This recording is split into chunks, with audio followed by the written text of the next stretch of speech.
السلام عليكم، ازيكم احلى متابعين؟ عاملين ايه؟ اللهم صل وسلم وبارك على سيدنا محمد وعلى اله وصحبه وسلم. ان شاء الله هعمل محشي. بقالي كمان اصلا من ساعه ما اتجوزت ما عملتش كرنب خالص. عملت المحشي العادي كذا مره، فهبتدي بس ان انا انضف اللي هي العروش اللي بره دي. انا حاطه ميه غليت خلاص فيها ملح وكمون، تمام. وابتدي ان انا الحته دي بقى نبتدي ان احنا نقورها كده.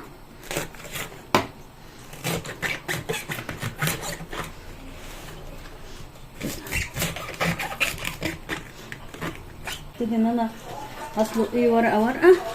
ده الورق اللي انا هحطه تحت، وهنا انا حاطه ميه كده هعمل فيها فراخ بس سايباها تغلي. حاطه فيها لورا وحبهان وبصل وفلفل اسود، تمام. انا طبعا لسه مكمله سلق الورق اللي عندي، وادي الميه كده غليت، والفراخ اهي بعد ما غسلتها انا كنت حطاها في محلول نقع كده. المحلول ده بقى عباره عن ايه؟ ملح وخل وشويه دقيق، تمام. بس لو عايزه عندك ليمون حطي ليمون. كده الميه غليت، هبتدي ان انا انزل الفراخ بتاعتي وانا مقطعاها صغير ايه عشان ايه تكفي كده معانا. ودي نسيبها تتسلق، ودي كمان بتعمل لان نعمل بقى الخلطه ايه مجهزاها. بص بقى، حطيت انا شويه بصل كده حلوين، يعني ممكن يجوا نص كيلو بصل مثلا، وحطيت حته سمنه، وكمان حطيت دهن كده زي ما انتم شايفين. ده كان دهن كان عندي انا كنت مفرزاه في الفريزر. هحط بس هنا، هو اوريدي البصل دبل، انا محطتش عليه ملح، هو اوريدي دبل. هحط بس شويه فلفل اسود وهو بيتحمر كده بيديله ريحه وطعم حلو قوي.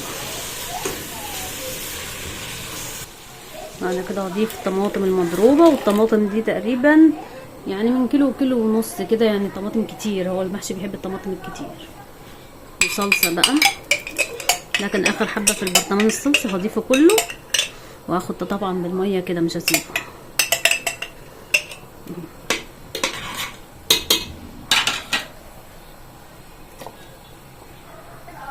هضيف بس ايه شويه سكر ونديله تقليبه، وهسيبه يتسبك خالص قبل ما نضيف الباقي، واحضر التوابل بتاعته، وهحضر الرز والخضره. بس اهم حاجه ان هو يبقى مسبك عشان يطلع المحشي معاكي احمر. انا ما حطيتش توم، انا كنت في الاول بحط توم، دلوقتي ما بقتش احط الصراحه. لما يخلص كده اوريه. زي ما انتم شايفين الكميه اهي، وفي كميه تانية. هنبتدي بقى ايه ان احنا نجهزه ونقطعه. ودي اللي بتبقى القلب اللي جوه خالص بتتحشي برضه، انا سايباها زي ما هي كده بتتحشي وبتتقفل عليها. مش عارفه بيسموها وزه ولا بطه ولا ايه، انا بحبها جدا دي.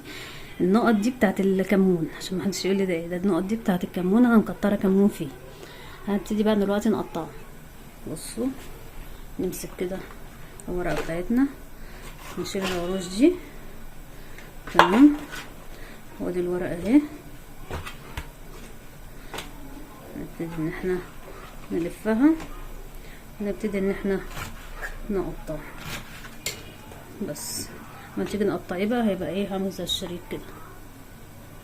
تبتدي ان انتي تلفي، قطعه كله. واصلا اللي هيفضل انا هحطه في الفريزر، عشان عامله كيلو ونص رز بس، مش عايزاه يكتر.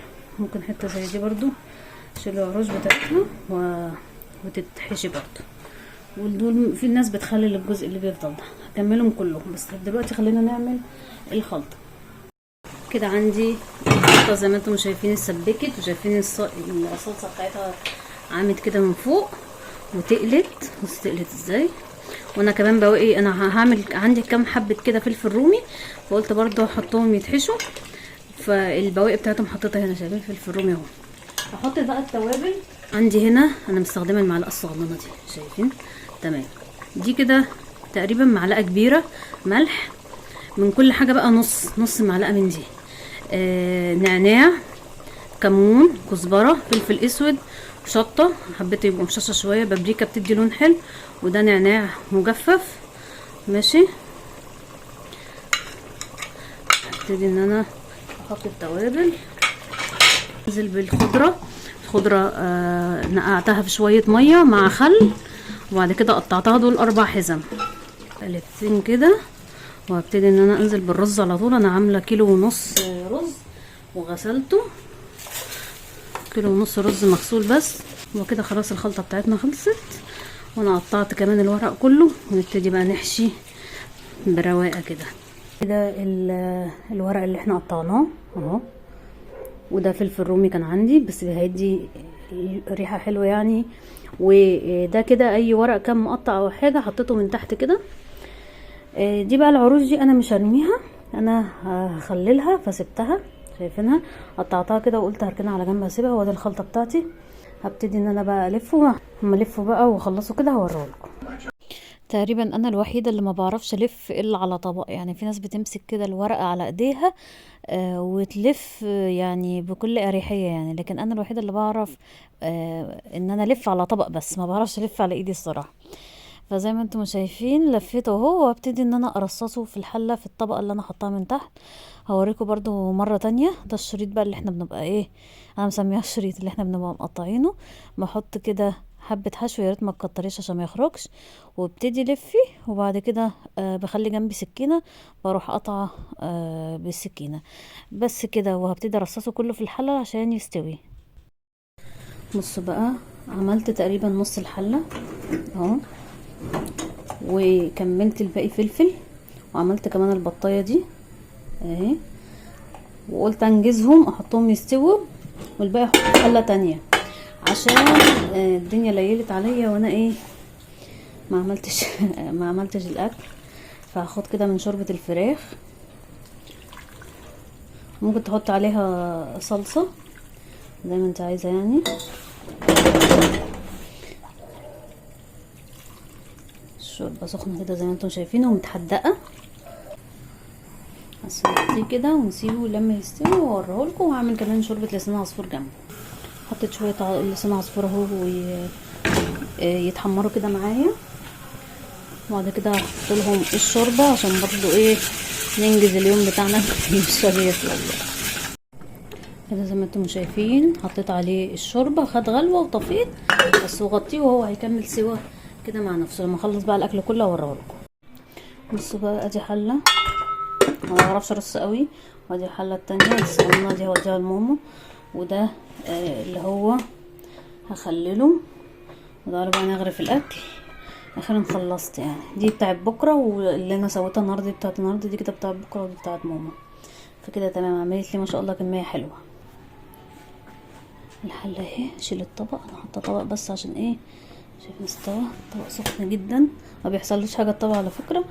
انتوا شايفين الفلفل، وده ودي اللي هي الوزه، وده المحشي. خلينا بقى نفضيه.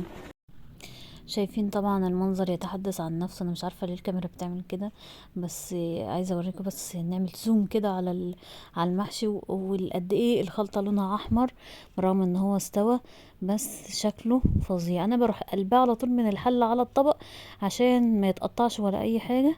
شايفين خطير يعني. عايزه اقول لكم قعدنا 3 ايام ناكل فيه، ما زهقناش وما لناش، لان هو بيدفي جدا في الجو اللي احنا فيه ده، وطالع مسكر كده وجميل، لان الكرنب بتاع الشتاء بيبقى مسكر وحلو قوي. فجربوا بقى الطريقه بتاعتي ويا رب تعجبكم، وبألف هنا وشفا على قلبنا وقلبكم. عندي هنا العروش اللي احنا طلعناها من الكرنب، بشرت عليها جزر، وهنا حضرت شويه ميه وشويه بصل وشويه ليمون، ودي هرسة شطة وخل وملح وسكر. فهنبتدي بقى ان انا اخلله بحيث ان انا استفاد منه.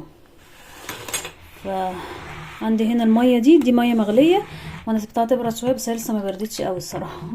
فهبتدي ان انا احط معلقة سكر كبيرة. سكر بيبقى مادة حافظة وعشان يفضل مقرمش ما يطراش. الملح بقى، الملح حسب الرغبة، فانا هحط ايه، هحط معلقتين كده وندوق، معلقتين كبار يعني. تملحي الملح اللي انت عايزاه يعني. وهحط شويه هريسه، هحط شويه هريسه شطه.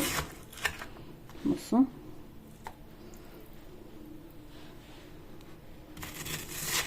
معلقتين كده. هحط شويه خل يعني مقدار المعلقه دي بس كده. عندي 4 ليمونات صغيرين او ليمونتين كبار. البصل القوارمه هحطه، بس ده اختياري، بس انا عن نفسي بحب البصل المخلل يعني. ممكن كل بصلة كده نقطعها 2 احسن. تعالي كل بصلة كده عشان حاسها كبير، هقطعها 2 كده. المية بتاعتي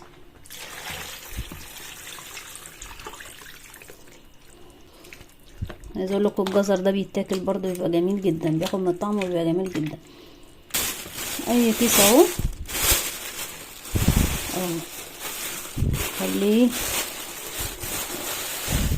خليه يلمس كده عشان ما يدخلش هوا.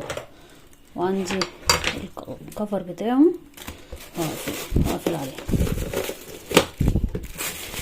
بس كده. يبقى احنا ما رميناش اي حاجه من الكرنبه بتاعتنا.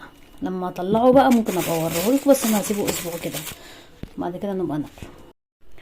عايزه اوريكم بس ان ده الورق بتاع الكرنب اللي بقي معايا، انا ما رميتهوش، حطيته في الفريزر كده في كيس عشان لما اجي اعمل محشي مره تانية اروح سحبه ده مع ده، ولما يطلع بتحطيه في ميه سخنه عشان بس ما يجلدش معاكي. لكن مفيش حاجه بتترمي بعون الله يعني عندنا. بس ده كان الفيديو بقى بتاع النهارده، يا رب يكون عجبكم. ان شاء الله بشوفكم في فيديو جديد. ما تنسوش اهم حاجه تدعموني باللايك والشير والسبسكرايب، واي استفسار او تعليق اكتبوا لي تحت في التعليق. السلام عليكم.